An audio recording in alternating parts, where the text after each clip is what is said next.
Alright guys, I wish today was the day we fire this up, but it's not. So let me show you what happened.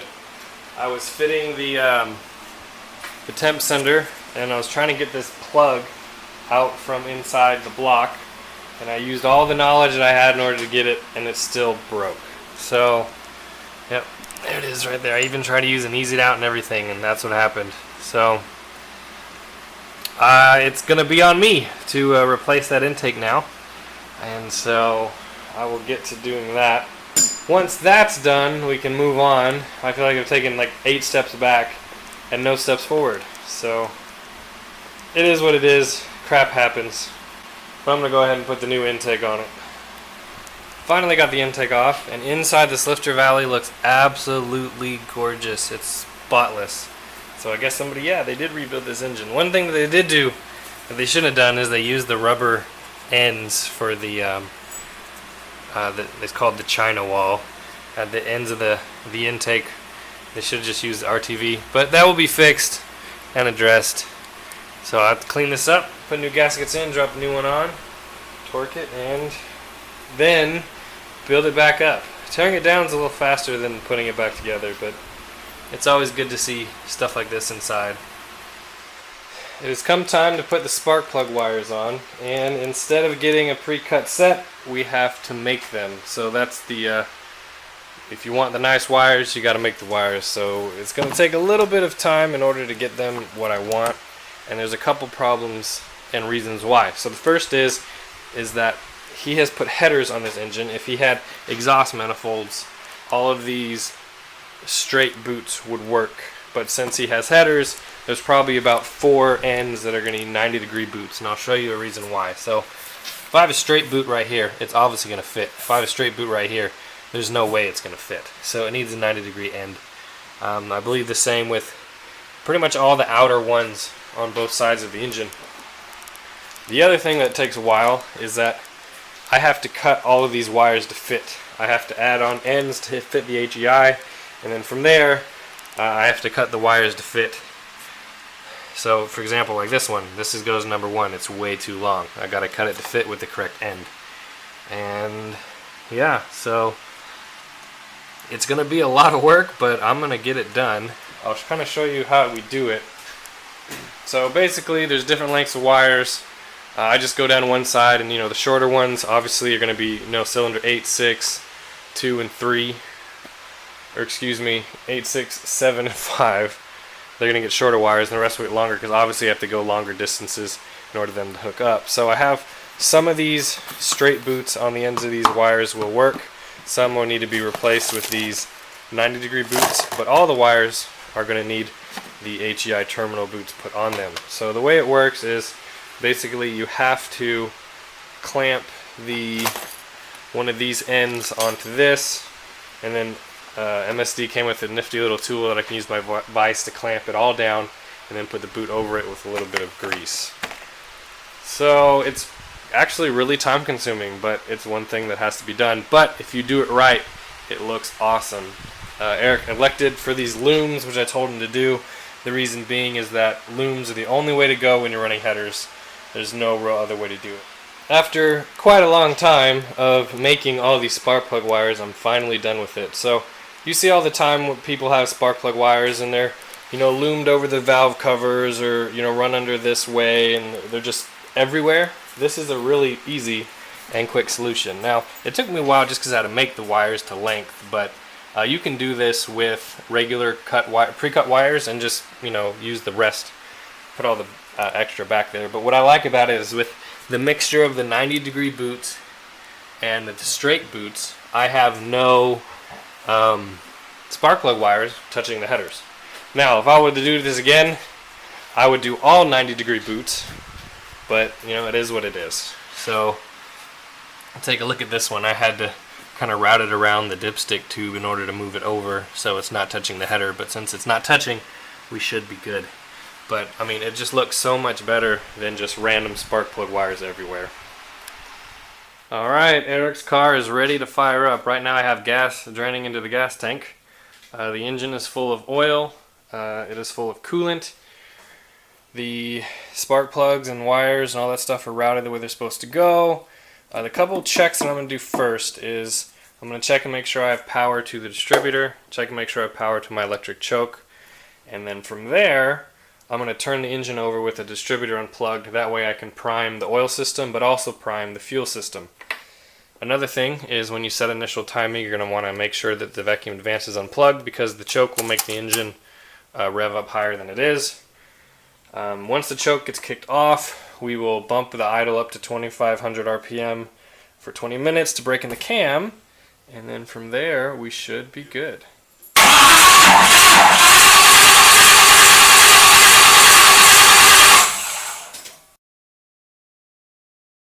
I believe I have the fuel leak fixed. So there was that metal hard line that went to here before, and I have replaced it with a rubber line and a different 90-degree banjo fitting here.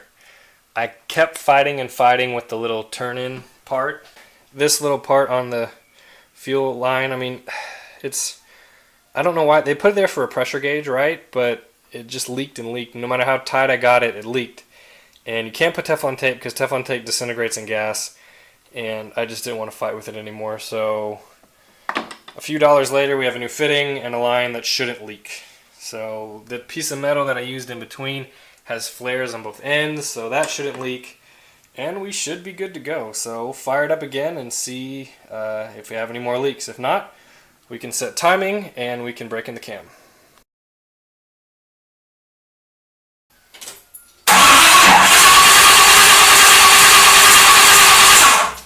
Nothing. We're going to get no spark at all.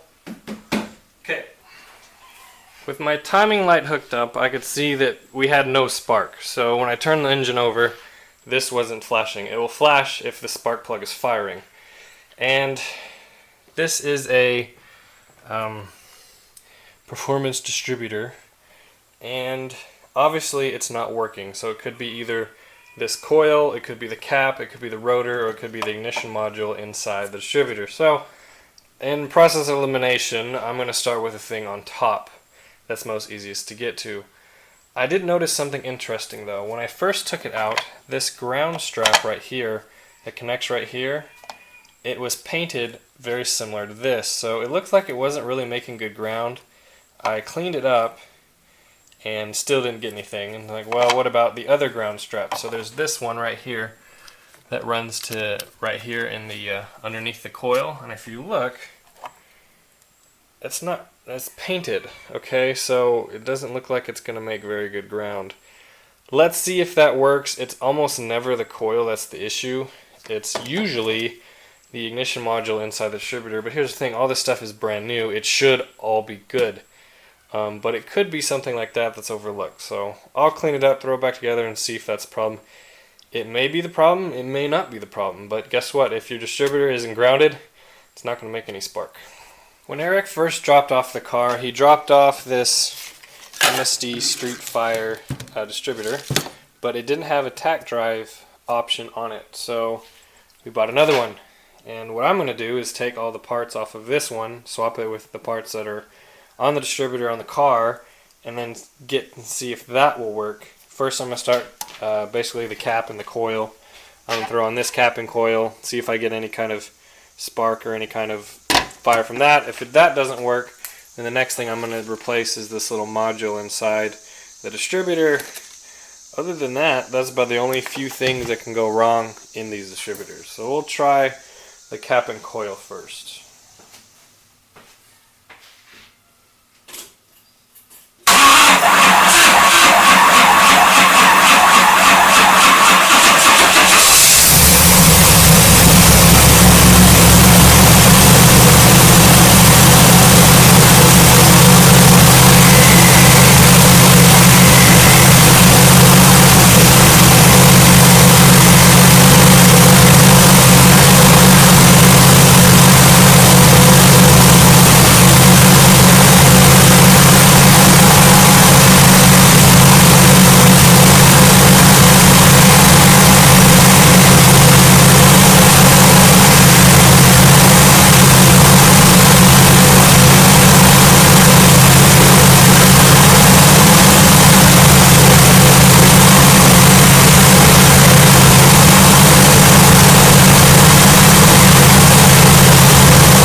braking. I have it set at about 6. Oh, it fluctuates between 7 and 650. Probably bump it down just a little bit. But since it's a manual transmission car, it kind of needs to be a little higher than normal than an automatic.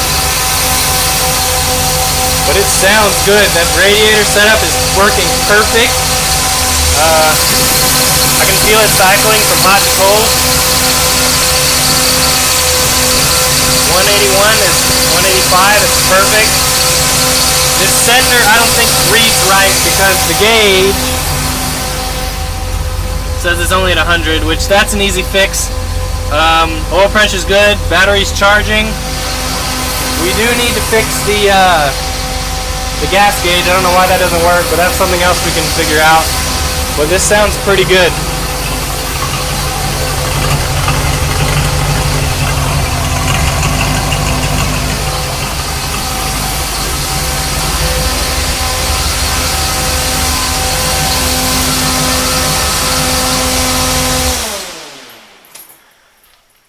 Whew! So there you go. That's it.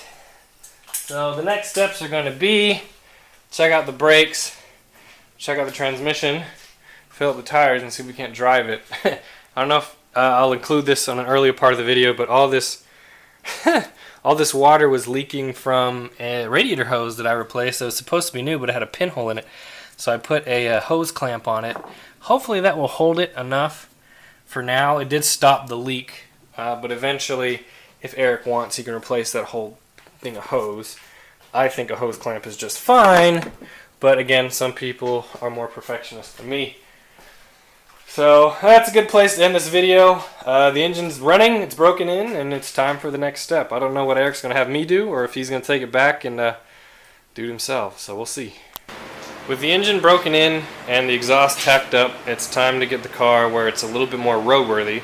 So things are that we have to do. We have to get the shifter to work, the transmission, the tires, and the brakes all need to work. So I checked the brakes. They're new all the way around. They have new lines, new calipers, new pads. This master cylinder to me looks like if you take the lid off, I already did it. You take the lid off, it has a smaller rear reservoir than big, which tells me, I think it's for a car that has discs in the front and drums in the back. Obviously Corvettes don't. I think it will still work for what he needs it to do.